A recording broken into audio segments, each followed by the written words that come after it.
I handed my last rent money to a stranger on the sidewalk, and an hour later my life split into a before and an after. If it were you, what would you have done? Kept walking with your head down, or knelt beside him like I did and pressed a few wrinkled bills into his hand? Here's the part that still makes my chest tighten when I think about it. That stranger wasn't who I thought he was at all.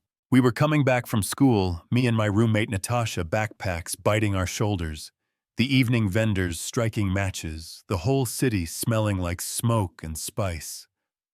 At the corner where bus fumes hang low, I saw him, a young guy, leaning against a wall, like the day had pushed him there, shirt torn, face tired, handsome, in a way that didn't try to be, and hungry in a way you can feel even with your eyes closed. Something tugged at me. You know that feeling, the small thread you can't ignore. I reached for my wallet. Anita, no.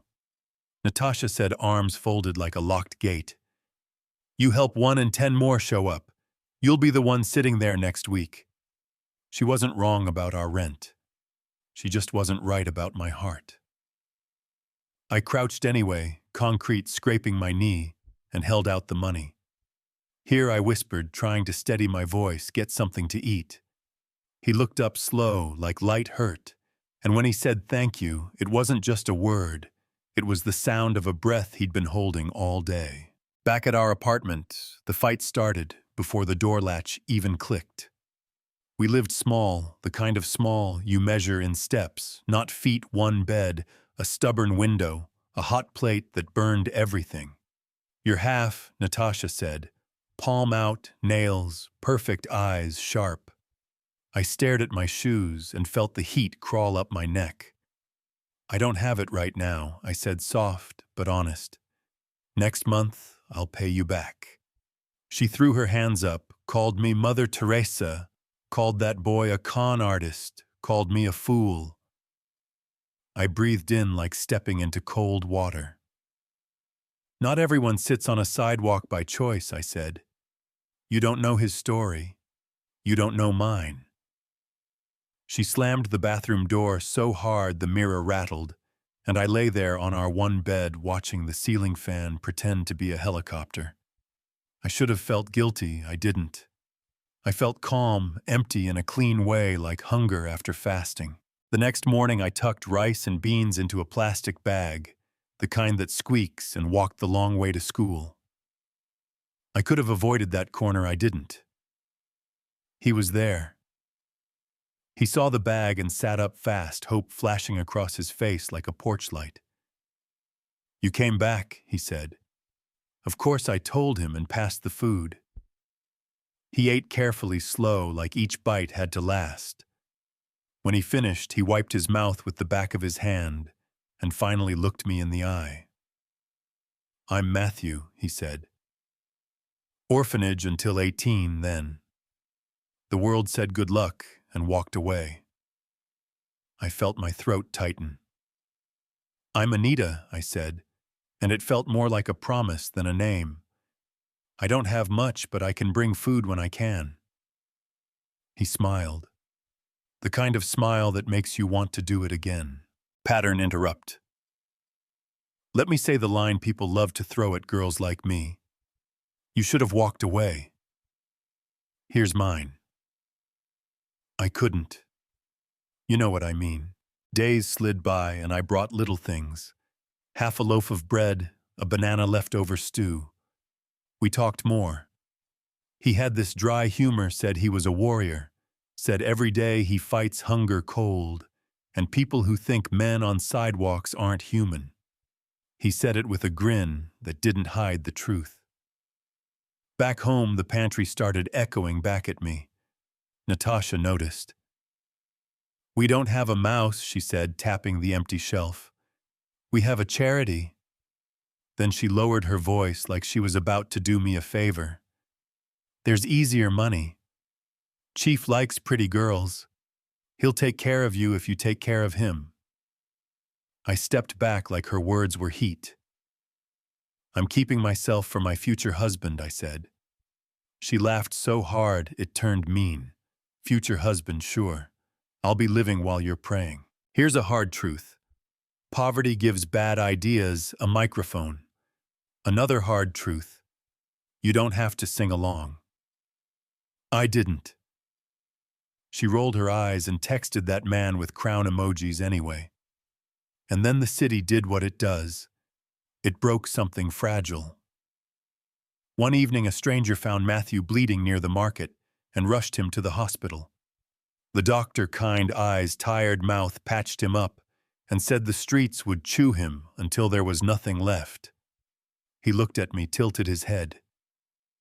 He needs a safe place, he said. Do you have one? My apartment was small and loud with tension, but it had a door that locked. Yes, I heard myself say, before fear could argue. Natasha met us with her hands on her hips, the goddess of no. Absolutely not, she said. I begged, I reasoned, I watched her face soften, then harden again. Finally, she raised a single finger. 1 week, she said. 7 days. Then he's out. A ticking clock started in my chest.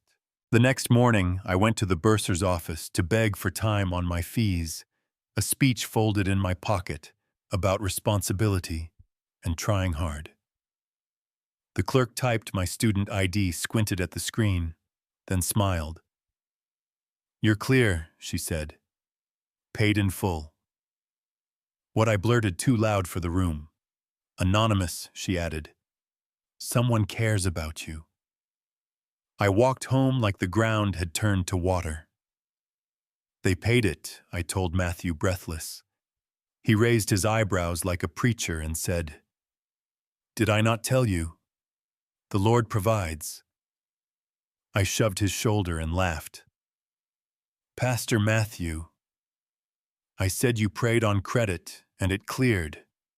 He grinned. Faith, not finance. Who do you think paid my tuition? My parents couldn't. Natasha wouldn't, a stranger maybe. If it were you, would you be grateful, or would you start to wonder why someone who barely has food knows the bursar by name?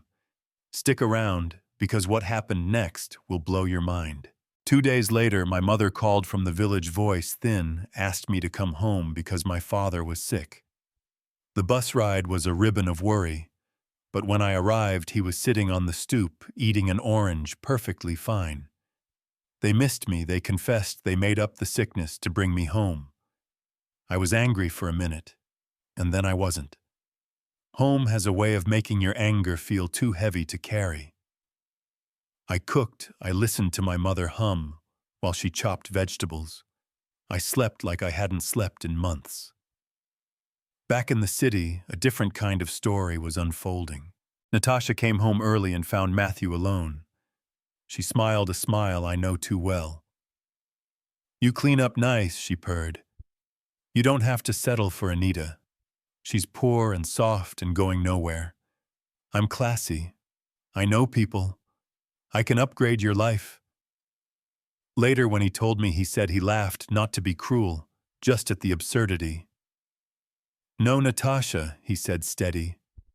Change your life before it changes you. That was it.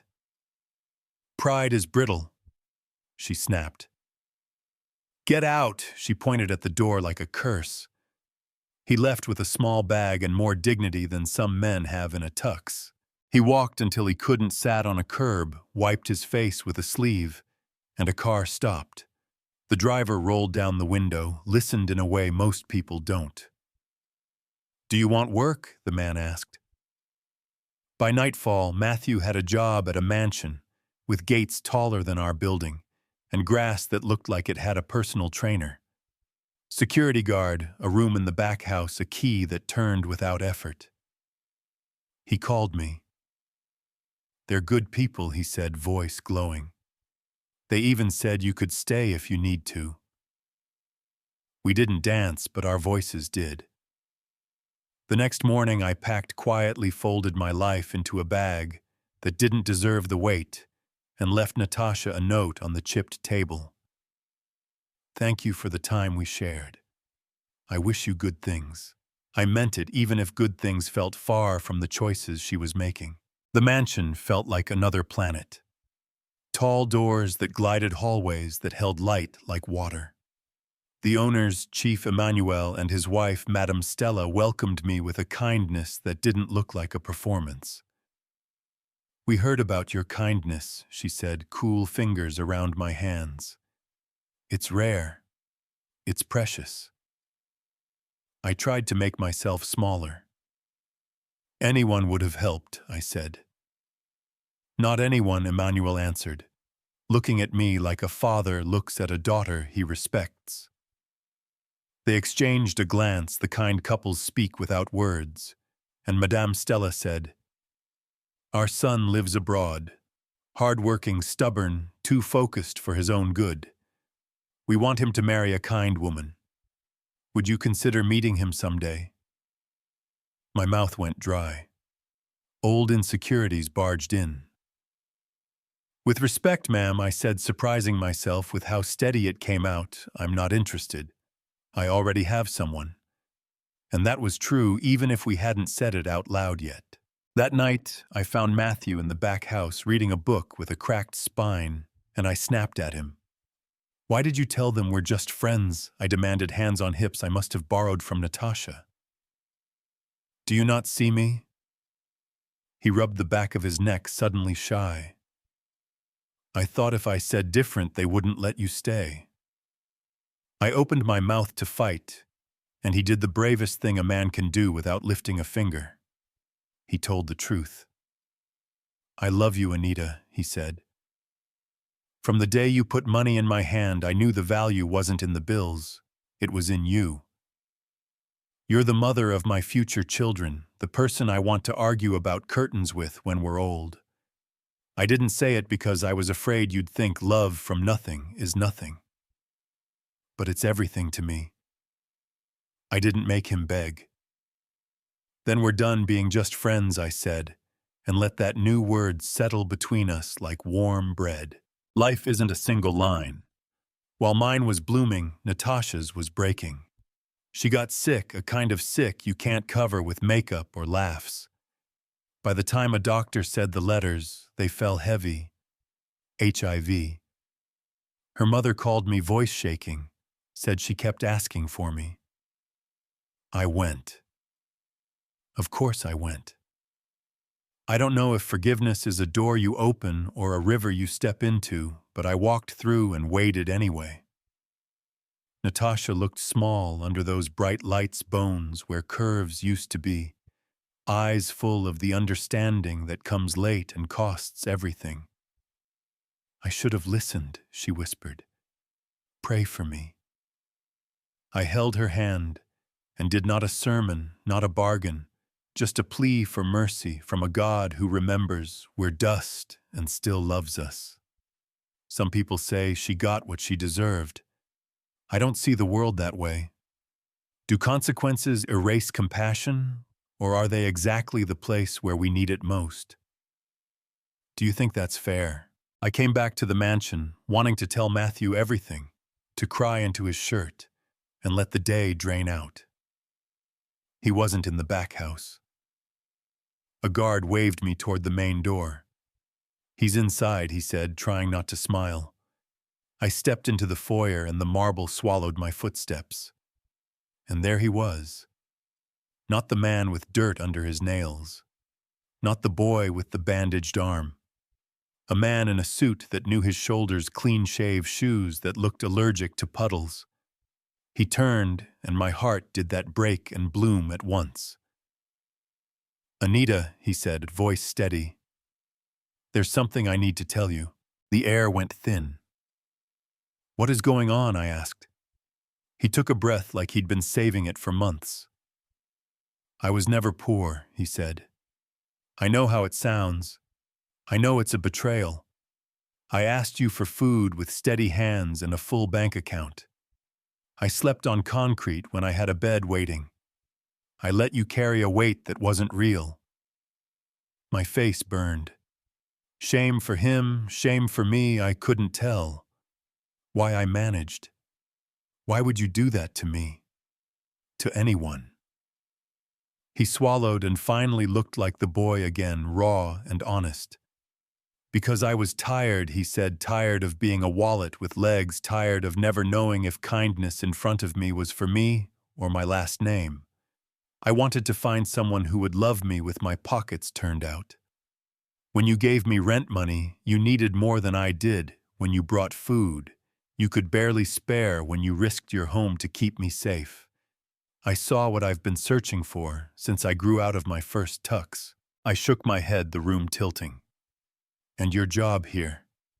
The owners who wanted me to marry their son. He nodded, the kind of nod you only give when you know there's no soft way to tell the truth. Chief Emmanuel and Madame Stella are my parents. I told them what I was doing. They let me test a heart problem with a stupid plan. Their offer was real, just missing the detail that I am their son. I laughed, a sharp sound that didn't feel like mine. So you lied to me every day. You let me look like a fool in a world that already thinks poor girls are foolish. I never lied about how I feel, he said, stepping closer, careful. I lied about who I am, and that isn't small. I'm sorry. If sorry were bricks, I'd build you a house with it. I'd keep you safe forever. I'll spend my life repairing this if you let me. Here's where I'll be honest with you. He asked the world the wrong question, and then tried to answer it with deception. That's like planting a seed in concrete and wondering why it grows crooked. But here's what else is true. When he was poor, he was gentle. When he was hurt, he was humble. When he could have used me, he didn't. He protected what little dignity I had left, even when his was a costume. He showed me the man he is while hiding the name he carries. He reached into his pocket, and I braced for a ring, ready to be angry at anything that glittered. He didn't kneel, not yet. He waited like a man who understands the next breath depends on the answer. I let the silence stretch, let the truth sink its roots. You wanted truth and you chased it with a lie, I said. If I forgive you, it's not because of the mansion. It's because of the nights you were kind when no one was looking. He closed his eyes for a second, then opened the box.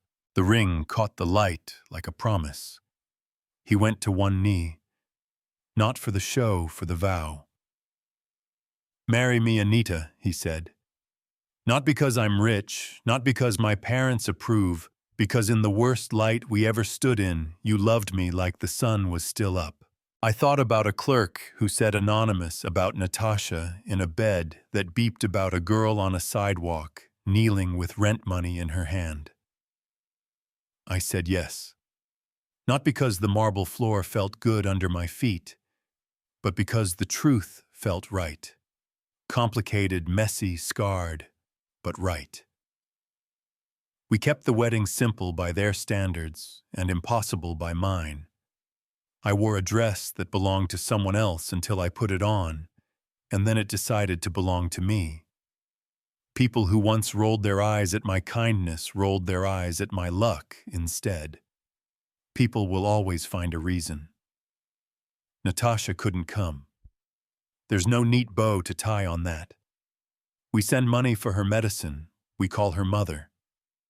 We pray not for the performance, but because love doesn't stop where mistakes start. Now here's the part I want you to weigh in on. Was his test fair? Is it okay to hide who you are to find out who someone else is? Do you think that's fair, or do you think love built on a secret can only become real after confession? For me, love had to tell the truth to become love again. Yours might be different. If it were you, would you forgive him, or would you walk away and call it a lesson? We live quietly inside a loud life. Money doesn't make mornings softer. Kindness does.